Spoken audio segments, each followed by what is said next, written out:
Hello. When we study international trade in Principles of Economics, our main conclusion is that trade can make everyone better off. However, in the real world, this is not necessarily true. In fact, it is only true in very special cases. Or, as we like to say in economics, it is only true under very strict and limiting assumptions. These are the assumptions.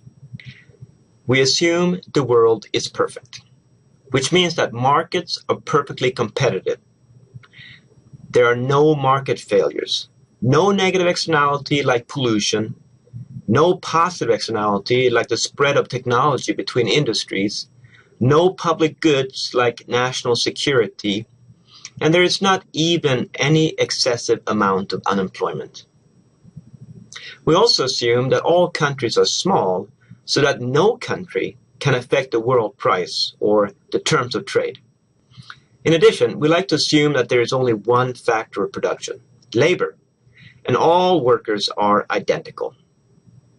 Finally, we only consider the long run, which we define in economics to mean that our single factor of production, labor, can move freely from one industry to another industry. Well, under these assumptions, we can indeed conclude that trade is good for everyone. Trade makes the entire country better off, and all people living within the country are also better off. There are no losers from free trade, only winners. Trade might still create a conflict in the case between consumers and producers, but at the end of the day, they will all be better off. Some people might argue that these assumptions do not accurately reflect the real world, and I would agree. In the real world, we have imperfectly competitive markets, monopoly power. We have pollution. We have positive externalities. We have public goods. We even have excessive amount of unemployment. We have more than one factor of production, capital and labor. And labor is not identical. There are skilled workers and unskilled workers. We have large countries who can affect the terms of trade.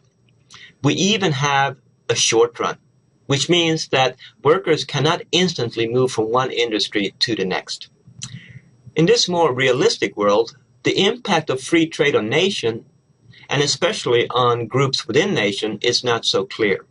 In fact, in this imperfect world, the more accurate conclusion will be that whenever we have a policy regarding international trade, there will be both winners and losers.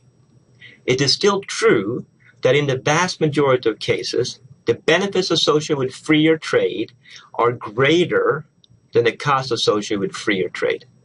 But it is extremely important to recognize that the benefits of more trade tend to go to a different group of people than the group of people who feel the costs associated with more trade.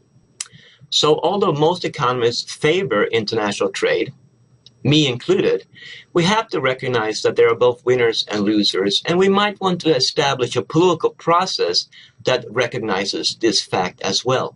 Once again, we see that economics is more complicated than our simple model might indicate. And, perhaps more importantly, economics is much more interesting than our simple models indicate. So, thank you, and good luck thinking like an economist.